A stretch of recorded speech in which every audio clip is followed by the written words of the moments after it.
Shalom, selamat sore. Perkenalkan, nama saya John Pakpahan. Hari ini hari Jumat tanggal 28 Januari tahun 2022.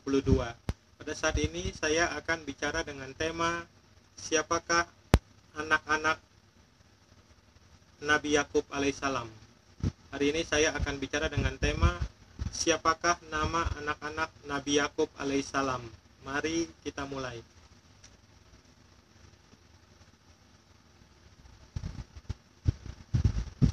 Siapakah nama anak-anak Nabi Yakub alaihissalam? Kita lihat Al-Quran, surat Al-Baqarah ayat 133.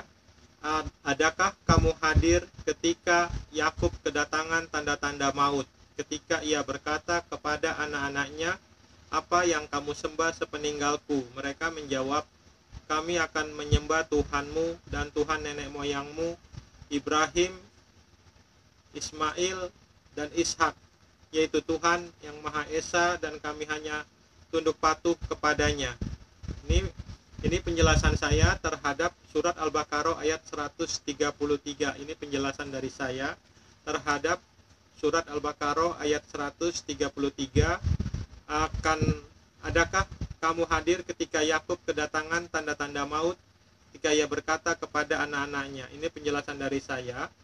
Adakah kamu hadir ketika Yakub kedatangan tanda-tanda maut, ketika ia berkata kepada anak-anaknya, siapakah nama anak-anak Nabi Yakub alaihissalam semuanya?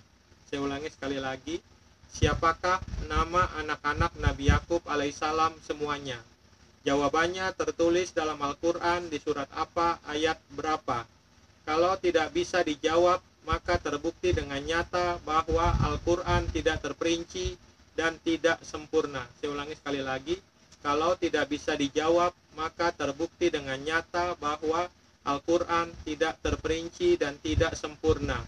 Dan ayat Al-Quran yang mengatakan bahwa Al-Quran itu terperinci dan sempurna adalah bohong dan dusta besar belaka. Kita lihat Al-Quran, surat Hud ayat 1, Alif, Lam, Ra. Inilah suatu kitab yang ayat-ayatnya disusun dengan rapi, serta dijelaskan secara terperinci, yang diturunkan dari sisi Allah yang maha bijaksana lagi maha tahu.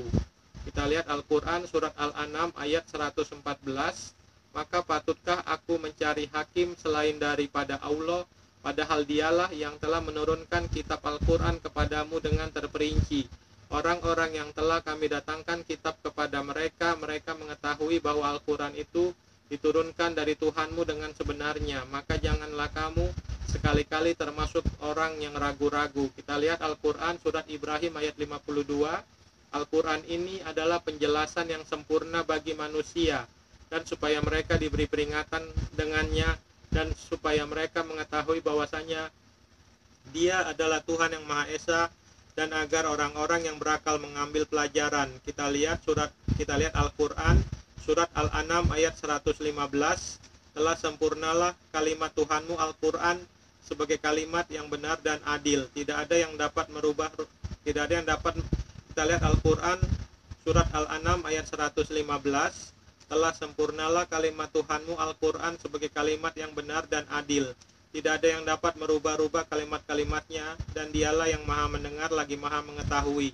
Kita lihat Al-Quran surat Al-Hijr ayat 1, Alif, Lam, Ra. Surat ini adalah sebagian dari ayat-ayat Alkitab yang sempurna, yaitu ayat-ayat Al-Quran yang memberi penjelasan.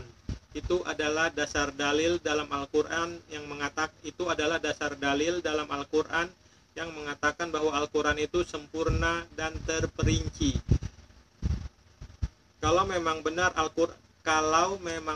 Al-Quran itu sempurna dan terperinci, tolong dijawab, siapakah nama anak-anak Nabi Yakub alaihissalam semuanya? Sekali lagi, kalau memang benar Al-Quran itu sempurna dan terperinci, tolong dijawab, siapakah nama anak-anak Nabi Yakub alaihissalam semuanya? Jawabannya tertulis dalam Al-Quran di surat apa, ayat berapa. Kalau tidak bisa dijawab, maka terbukti dengan nyata bahwa Al-Quran tidak terperinci dan tidak sempurna. Dan ayat Al-Quran yang mengatakan bahwa Al-Quran itu terperinci dan sempurna adalah bohong dan dusta besar belaka. Terima kasih, Shalom, Tuhan Yesus Kristus memberkati. Dadah.